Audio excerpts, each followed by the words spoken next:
भगवान की जय। देखिए, कल हमने सुंदरकांड में जो संस्कृत में श्लोक पढ़ा था उसका अर्थ आपको अब बताते हैं, सुनाते हैं।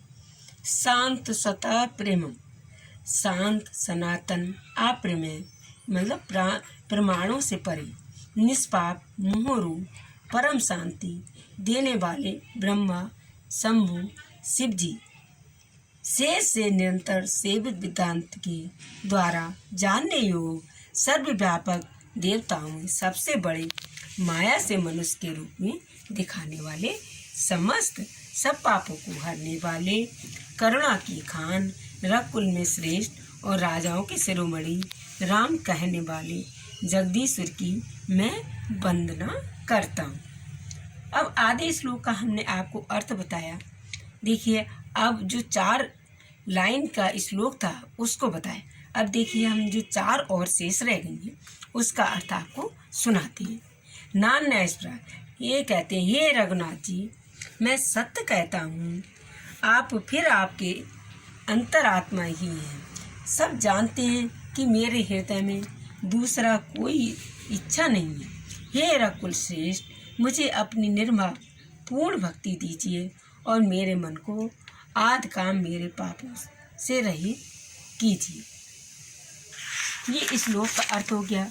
जो हमने दोहे पढ़े थे अब उसका आपको एक एक करके और 4 लाइन का श्लोक जो और रह गया है उसको हम अर्थ बताते हैं।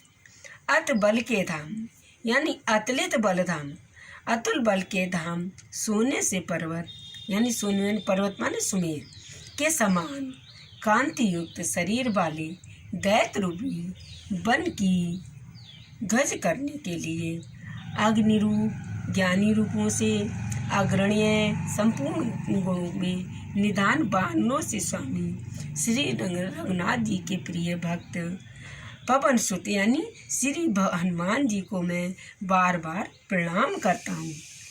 जो हमने दोहा पढ़े थे अब आपको उसका अर्थ करके बताते हैं। जाम्बवंत के वचन सुना, जाम्बवंत के सुंदर वचन सुनकर हनुमान जी के हृदय में बहुत ही अतभाएं।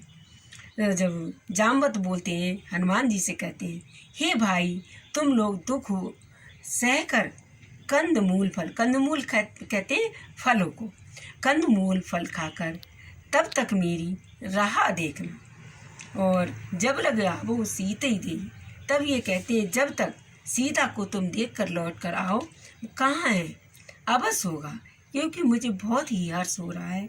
यह सुनकर राम जी हनुमान जी से कहते हैं कि मुझे बहुत ही हर्ष हो रहा है, दुख हो रहा है। यह कहकर और सबको मस्तक नवाकर हृदय में श्री रघुनाथ जी को धारण करके हनुमान जी हर्षित होकर हनुमान जी वो निराश होने लगे और सीता का पता लगाने चल दिए। अब ये सिंध तीर एक मुंदर सुंदर, अब ये सिंध माने नदी, यानी सिंध सेतु जो बनाया था और वहाँ पार समुद्र, सिंध माने समुद्र पार करके तीर एक सुंदर पर्वत था, यानी समुद्र के पास एक सुंदर पर्वत था। हनुमान जी खेलने के लिए अनायासी कूद कर उसके ऊपर जा पड़े और श्री बार बार श्री रघुवीर राम का स्मरण करके बलवान हनुमान जी उस ऊपर से बड़े वेग से उछले। कहाँ? जहाँ सीता मैया अपने अशोक वाटिका में बैठी थी। जे गिर चरण ते ही हनुमंता, यानी जिनके जे चरण पड़े हनुमान जी के, जिस पर्वत पर हनुमान जी पैर रखकर चढ़े थे या उछले थे वह तुरंत ही पाताल में धंस गया। इतना मतलब बलशाली थे कि पाताल की जो धरती थी वो नीचे धंस गई। और जैसे श्री रघुनाथ जी का अमोद बाण चलता है उसी तरह हनुमान जी चले थे, यानी इतनी वेग तेज से हनुमान जी चले थे कि जैसे हनुमान जी ने राम जी ने बाण छोड़ा था। काबे पाताल जल निंद रघुपत धूपत बिचारी, मैं मैनाक होए श्रम हारे। समुद्र में उन्हीं श्री राम जी का दूध समझकर मैनाक पर्वत से कहा, हे मैनाक। मैनाक एक माता थी जहाँ उन्हें पर्वत पर श्री हनुमान जी को मिली थी। तू इनकी थकावट दूर करने वाला हूँ, अर्थात अपने ऊपर इन्हें विश्राम करने दे। हनुमान ते परसा कर पुन कीन प्रणाम, यानी राम काज में कीन कहाँ विश्राम। जब तक हम राम जी श्री राम जी का काम यानी काज पूरा नहीं कर लेंगे तो हमें चैन नहीं आएगा। हनुमान जी उसे हाथ छू दिया और प्रणाम करके कहा, भाई श्री रामचंद्र जी का काम किए बिना मुझे विश्राम नहीं मिले। बोलो रामचंद्र भगवान।